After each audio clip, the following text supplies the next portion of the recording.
নমস্কাৰ বন্ধু বান্ধৱীসকল Assamese online education চেনেলটোলৈ আপোনালোকক স্বাগতম জনাইছোঁ।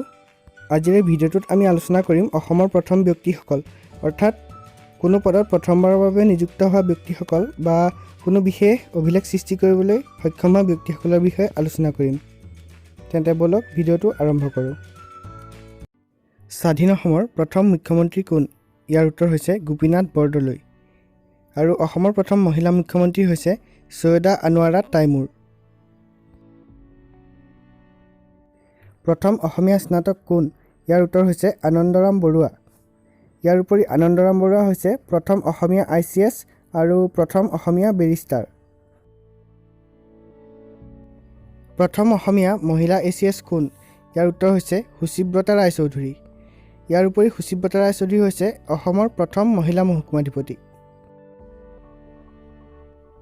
প্ৰথম অসমীয়া মহিলা I.A.S কোন? ইয়াৰ উত্তৰ হৈছে পাৰুল দাস।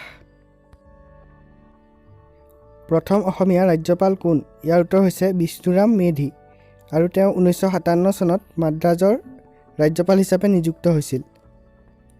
আৰু যদি সোধে স্বাধীন অসমৰ প্ৰথম ৰাজ্যপাল কোন, তেন্তে ইয়াৰ উত্তৰ হ'ব মহম্মদ ছালেহ আকবৰ হাইদৰি।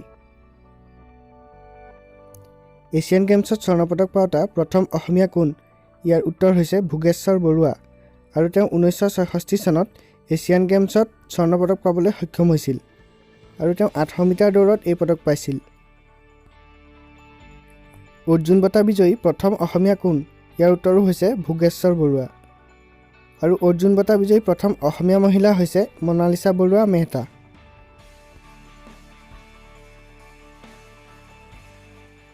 ভাৰত ৰত্ন লাভ কৰোঁতা প্ৰথম অসমীয়া কোন? ইয়াৰ উত্তৰ হৈছে গোপীনাথ বৰদলৈ।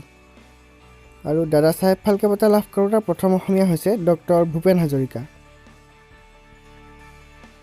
অসম ৰত্ন লাভ কৰোঁতা প্ৰথম অসমীয়া কোন? ইয়াৰ উত্তৰ হৈছে ডক্টৰ ভূপেন হাজৰিকা। আৰু অসম ৰত্ন লাভ কৰোঁতা প্ৰথম অসমীয়া মহিলা হৈছে মামণি ৰয়ছম গোস্বামী। প্ৰথম অসমীয়া চলচ্চিত্ৰ নিৰ্দেশক কোন? ইয়াৰ উত্তৰ হৈছে প্ৰমথেশ বৰুৱা আৰু তেওঁ দেৱদাস নামৰ এখন বাংলা চলচ্চিত্ৰ নিৰ্দেশনা কৰিছিল। আৰু প্ৰথম অসমীয়া চলচ্চিত্ৰ নিৰ্মাতা হৈছে জ্যোতিপ্ৰসাদ আগৰৱালা, তেওঁ জয়মতী নিৰ্মাণ কৰিছিল। এভাৰেষ্টত আৰোহণ কৰোঁতা প্ৰথম অসমীয়াগৰাকীৰ নাম কি? ইয়াৰ উত্তৰ হৈছে তৰুণ শইকীয়া। উচ্চতম ন্যায়ালয়ৰ প্ৰথম অসমীয়া বিচাৰপতি কোন? ইয়াৰ উত্তৰ হৈছে পাৰ্বতী কুমাৰ গোস্বামী। উচ্চ ন্যায়ালয়ৰ প্ৰথম অসমীয়া বিচাৰপতি কোন? ইয়াৰ উত্তৰ হৈছে হলিৰাম ডেকা।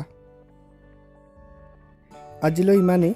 যদিহে ভিডিঅ'টো ভাল লাগিল তেন্তে লাইক কৰিব, শ্বেয়াৰ কৰিব আৰু এনেধৰণৰ ভিডিঅ'সমূহ চাই থাকিবলৈ চেনেলটো ছাবস্ক্ৰাইব কৰি কাষত থকা বেল আইকনটো প্ৰেছ কৰি ল'ব। ধন্যবাদ।